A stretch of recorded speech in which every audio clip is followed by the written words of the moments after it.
Hello friends, இந்த வீடியோவில் Preethi Zodiac மிக்ஸியோட review தான் கொடுக்க போகிறேன். இந்த மிக்ஸியை யூஸ் பண்ணி ஜூஸ் போடலாம், அதே மாதிரி சப்பாத்திக்கு மாவு பிசையலாம், அப்புறம் உருளைக்கிழங்கு, வெங்காயம் இதெல்லாத்தையுமே ஸ்லைஸ் பண்ணுறதுக்கு, அப்புறம் கேரட் துருவுறதுக்கெலாம் யூஸ் பண்ணலாம். இந்த மிக்ஸியோட பேஸ் நல்லா அகலமாக இருக்கும். இந்த மாதிரி 3 பக்கம் கால் இருக்கும்.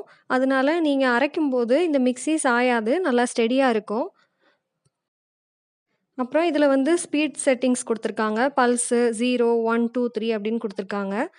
அப்புறம் இதோட ஸ்பெசிஃபிகேஷன்ஸ் எல்லாமே இதிலே கொடுத்துருப்பாங்க. அதாவது மோட்டார் பற்றி, அப்புறம் மோட்டார் வந்து நல்லா சீக்கிரமாக கூல் ஆகிடும் அப்படின்னு கொடுத்துருப்பாங்க. அப்புறம் இந்த சென்டரில் இருக்கிறது தான் வந்து லைட் இண்டிகேட்டர். இதில் வந்து ப்ளூ கலர் லைட் வரும். இப்போ ஓவர்லோட் ஆயிடுச்சுன்னா உங்களுக்கு வந்து ரெட் கலரில் காட்டும். சப்போஸ் நீங்கள் அரைக்கும்போது அந்த லைட் வந்து ஓவர்லோட்னால ரெட் கலர் ஆகிடும். அந்த மாதிரி ஓவர்லோட் ஆச்சுன்னா பேக் சைடில் இந்த பட்டனை மட்டும் ப்ரெஸ் பண்ணுங்கள், சரியாயிடும். இதுலேயே நாம் எல்லாம் பண்ணுறதுனால ஜூஸர் தனியாக, அதே மாதிரி ஃபுட் ப்ராசஸர் தனியாக வாங்கணுன்ற அவசியமே கிடையாது. இப்போ இதில் ஒவ்வொரு ஜாராக எப்படி யூஸ் பண்ணுறதுன்னு சொல்லி காட்டுறேன். ஃபஸ்ட்டு பேசிக்காக இந்த 3 ஜார் பற்றி பார்த்துடலாம். எல்லா மிக்ஸிலையும் இருக்கிற மாதிரி ஒரு சின்ன ஜார் கொடுத்துருக்காங்க. இது வந்து சட்னி அரைக்கிறதுக்கு யூஸ் பண்ணிக்கலாம். இதுக்கான மூடி கண்ணாடியில் தான் இருக்கும். அப்புறம் ஒரு பெரிய ஜார் கொடுத்துருக்காங்க. இதில் வந்து கம்மியான அளவில் மாவு அரைக்கிறதுக்கு, அதாவது இட்லி மாவு, தோசை மாவு, அப்புறம் ஆப்ப மாவு எல்லாம் அரைக்கிறதுக்காக யூஸ் பண்ணிக்கலாம். இதுக்கான மூடியும் கண்ணாடியில் தான் இருக்கும். அப்புறம் ஒரு மீடியம் சைஸ் ஜார் இருக்குது. இது வந்து இட்லி பொடி எல்லாம் கம்மியாக நாம் அரைக்கணும்னா அதுக்காக இதை யூஸ் பண்ணிக்கலாம். ஆனால் இதுக்கான மூடி மட்டும் பிளாஸ்டிக்கில் இருக்கும். அடுத்து இந்த மிக்ஸியை யூஸ் பண்ணி எப்படி வெங்காயத்தை அப்புறம் உருளைக்கிழங்கை இந்த மாதிரி எப்படி ஸ்லைஸ் பண்ணுறதுன்னு பார்க்கலாம். ஃபஸ்ட்டு இதில் வெங்காயம் அப்புறம் உருளைக்கிழங்கெல்லாம் எப்படி ஸ்லைஸ் பண்ணுறதுன்னு பார்க்கலாம். இதுக்கு முதல்ல ஸ்லைசிங் பிளேடு வந்து இதில் ஃபிக்ஸ் பண்ணிக்கோங்க. பிளேடு வந்து ரொம்ப ஷார்ப்பாக இருக்கும், அதனால் பார்த்து கொஞ்சம் கேர்ஃபுல்லாக இதை ஃபிக்ஸ் பண்ணிக்கோங்க. அப்புறம் இதை மூடிட்டு கீழே வந்து ஒரு பேஸ் இருக்கும், அதையும் ஃபிக்ஸ் பண்ணிவிடுங்க.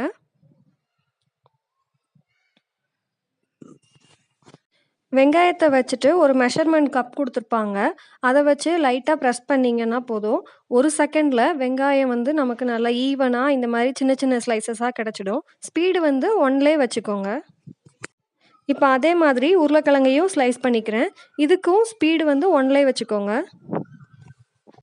உருளைக்கிழங்கு சிப்ஸ் ரெடி பண்ண நம்ம கையால் ஸ்லைஸ் பண்ணும்போது அதுக்கு ரொம்ப டைம் எடுக்கும். ஆனால் இதை யூஸ் பண்ணி பண்ணோன்னா ஒரு உருளைக்கிழங்குக்கு 1 செகண்ட் தான் ஆகும். அதே மாதிரி எல்லா ஸ்லைசஸும் நல்லா ஈவனாக இருக்கும். அடுத்து இதே ஜாரை யூஸ் பண்ணி கேரட்டை இந்த மாதிரி சின்ன சின்னதாக எப்படி திருவுறதுன்னு பார்க்கலாம். இதே ஜாரில் தான் ஃபஸ்ட்டு நம்ம போட்டிருந்த ஸ்லைசிங் பிளேடை கழட்டிட்டு அதுக்கு பதிலாக கிரேட்டிங் பிளேட் கொடுத்துருப்பாங்க, அதை மாட்டிக்கோங்க. இதுவும் ரொம்ப ஷார்ப்பாக இருக்கும், அதனால் பார்த்து கொஞ்சம் கேர்ஃபுல்லாக பண்ணிக்கோங்க.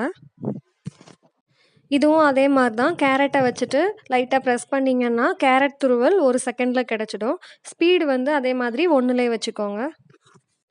இந்த ஜாரை யூஸ் பண்ணி பீட்ரூட்டையும் இந்த மாதிரி சின்ன சின்னதாக துருவிக்கலாம். இப்போ அதே ஜாரில் இந்த பிளேடை ஃபிக்ஸ் பண்ணிக்கோங்க. நான் பிடிச்சிருக்கிற மாதிரி மேலே பிடிங்க. இந்த பிளேடு ஏன்னா ரொம்ப ஷார்ப்பாக இருக்கும். இதில் வந்து நம்ம வெங்காயம், பூண்டு இதெல்லாம் சின்ன சின்னதாக சாப் பண்ணுறதுக்காக இந்த பிளேட் யூஸ் பண்ணிக்கலாம். இதோட பேஸையும் மாட்டிக்கோங்க. இந்த மாதிரி சாப்பிங் பிளேட் யூஸ் பண்ணும்போது மோஸ்ட்லி வந்து பல்ஸ் யூஸ் பண்ணுங்கள். அப்படி இல்லைன்னா ஸ்பீட் 1ல் ஆன் பண்ணி ஆஃப் பண்ணிக்கோங்க. விட்டு விட்டு அரைக்கணும். அப்படின்னா தான் இது வந்து நல்லா சின்ன சின்னதாக ஈவனாக சாப் பண்ணும். இப்போ அதே மாதிரி வெங்காயம் சாப் பண்ண போகிறேன்.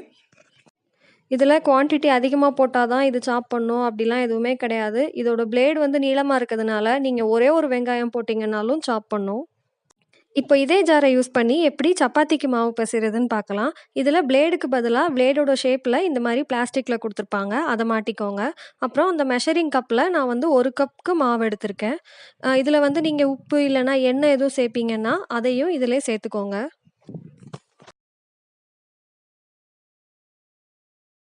கோதுமை மாவு எடுத்த அதே மெஷரிங் கப்லேயே அந்த 1 கப் மாவுக்கு எந்த அளவு தண்ணி சேர்க்கணும்னு சொல்லி ஒரு இடத்துல மார்க் பண்ணியிருப்பாங்க. அந்த அளவுக்கு தண்ணி எடுத்து வச்சுக்கோங்க. தண்ணியை வந்து மொத்தமாக சேர்த்துட வேண்டாம். இந்த மாதிரி கொஞ்சம் கொஞ்சமாக சேர்த்து பிசைஞ்சிக்கோங்க. ஸ்பீடு வந்து பல்ஸில், அப்படி இல்லைன்னா ஸ்பீடு 1ல் வச்சுக்கோங்க. எடுத்து வச்ச தண்ணி எல்லாத்தையும் முதல்ல சேர்த்துட்டிங்கன்னா மாவு ரொம்ப பிசு பிசுன்னு ஒட்ட ஆரம்பிச்சிடும். அதனால் கொஞ்சம் கொஞ்சமாக சேர்த்திங்கன்னா இந்த மாதிரி நல்லா கிடைக்கும். இந்த மாதிரி அந்த மெஷரிங் கப்பில் மார்க் பண்ணியிருப்பாங்க, பார்த்துக்கோங்க.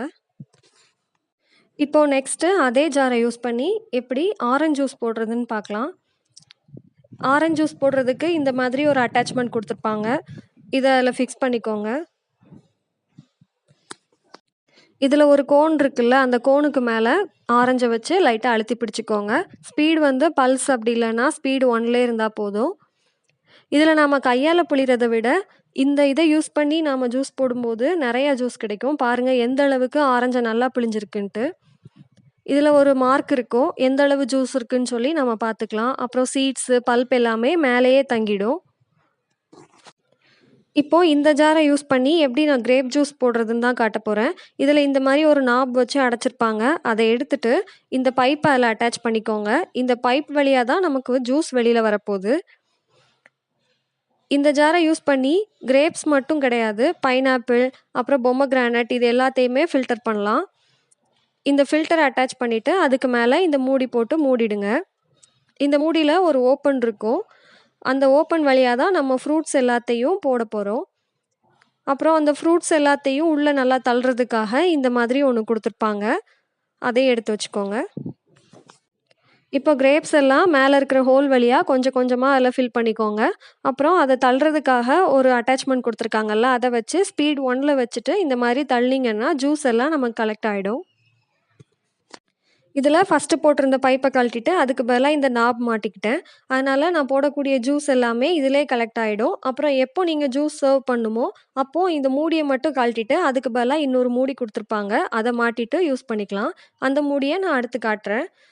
இப்போ இதில் வந்து மெஷர்மெண்ட் இருக்கும், எந்த அளவு ஜூஸ் இருக்குன்னு சொல்லி பார்த்துக்கலாம். இப்போ இதில் வந்து சீட்ஸு அப்புறம் தோல் எல்லாமே உள்ளேயே தங்கிடும், ஜூஸ் மட்டும் ஃபில்டர் ஆகும். இதில் எக்ஸ்ட்ரா ஒரு மூடி கொடுத்துருக்காங்கன்னு சொன்னேன்ல, இப்போ அதை பார்க்கலாம். ஃபஸ்ட்டு போட்டிருந்ததை எடுத்துட்டு அதுக்கு பதிலாக இதை மாட்டிக்க போகிறேன். இப்போ இதில் வந்து இந்த மாதிரி ஓப்பன் கொடுத்துருப்பாங்க, அதை அந்த ஜாரில் ஒரு வி ஷேப்பில் இருக்கும்ல அதில் வச்சு மாட்டிக்கோங்க. அது வழியாக தான் நமக்கு கலெக்ட் ஆகிருக்க ஜூஸ் எல்லாமே வெளியில் வரும். இதில் அட்டாச் ஆகிற மாதிரி எக்ஸ்ட்ரா ஒரு பிளேட் கொடுத்துருப்பாங்க. அது வந்து தேங்காய் பால்லாம் எடுக்கிறதுக்காக யூஸ் பண்ணிக்கலாம். நம்ம ஃபஸ்ட்டில் போட்டிருந்த பிளேட் வந்து ஃப்ரூட்ஸ்லாம் ஜூஸ் போடுறதுக்கு மட்டும்தான் யூஸ் பண்ண முடியும். அதனால் இப்போ இதை மாட்டிக்கலாம். இதை வந்து லைட்டாக இந்த மாதிரி திருக்குனீங்கன்னா கழண்டு வந்துடும். அதிலே வந்து லாக் அன்லாக்குன்னு சொல்லி எழுதியிருப்பாங்க, அதை பார்த்துக்கோங்க. இந்த மாதிரி இதை ஈஸியாக கழட்டி மாட்டிக்கலாம்.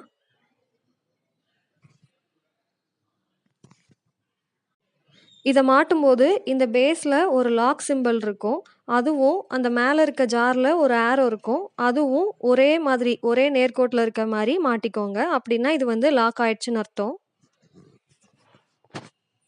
இப்போ எல்லா ஜாரையும் பற்றி பார்த்தாச்சு. இப்போ ஃபுட் ப்ராசஸர் அதே மாதிரி ஜூஸர் எல்லாம் தனித்தனியாக வாங்கினா எல்லாமே ரொம்ப இடம் அடைக்கும். ஆனால் இது அப்படி இல்லை, எல்லா ஜாரையும் ஒரே கபோர்டில் அடுக்கி வச்சிடலாம். இந்த வீடியோ உங்களுக்கு பிடிச்சிருந்தா லைக் பண்ணுங்கள், ஃப்ரெண்ட்ஸுக்கும் ஷேர் பண்ணுங்கள். தேங்க்யூ.